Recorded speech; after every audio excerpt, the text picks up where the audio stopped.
ladies and gentlemen, Meryl Streep.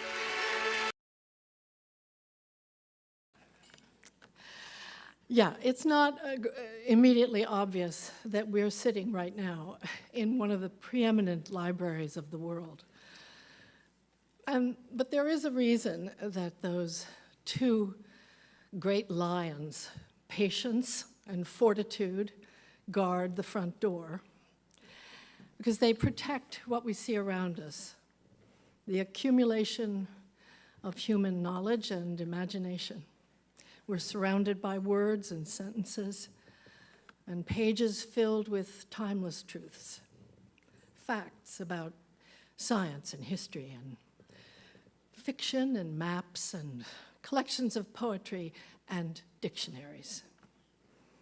And if you walk over and crack one open, search through the H's, and stop at the word hero, it reads, a person who is admired for their courage, for their outstanding achievements or noble qualities.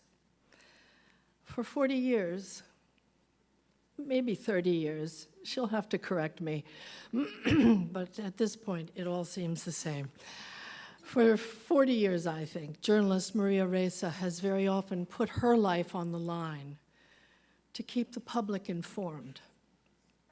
She reported about the rise of terrorism in Southeast Asia. She ran the CNN bureau in Manila and Jakarta, and she created and founded the Philippines' online news service site, Rappler.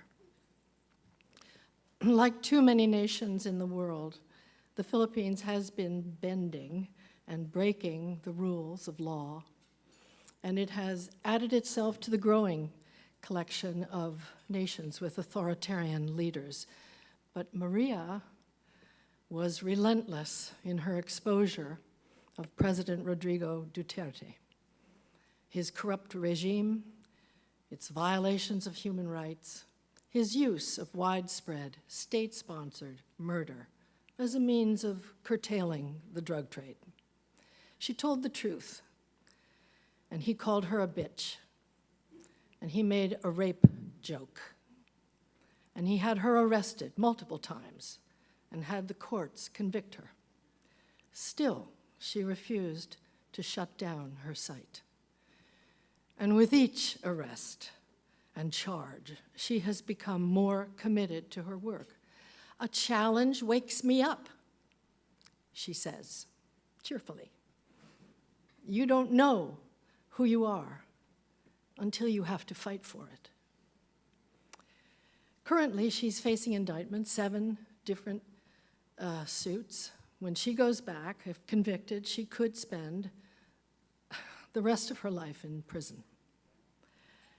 And by this time next week, when we all go back to our regular routines, Amal saving the world, George getting his hair dyed or whatever it is he does during the day, Maria will be back at her desk in the Philippines. And she could stay here, you know, she could. She could seek asylum, but she goes back to do her job.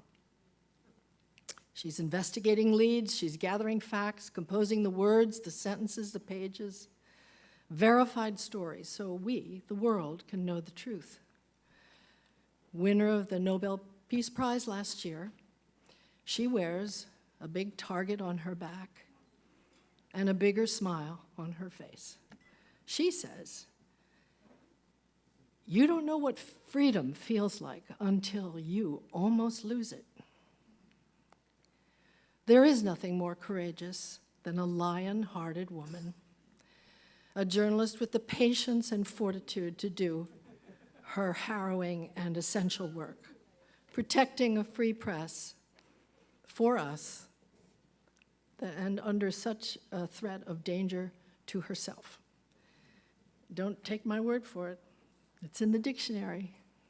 It says she's a hero.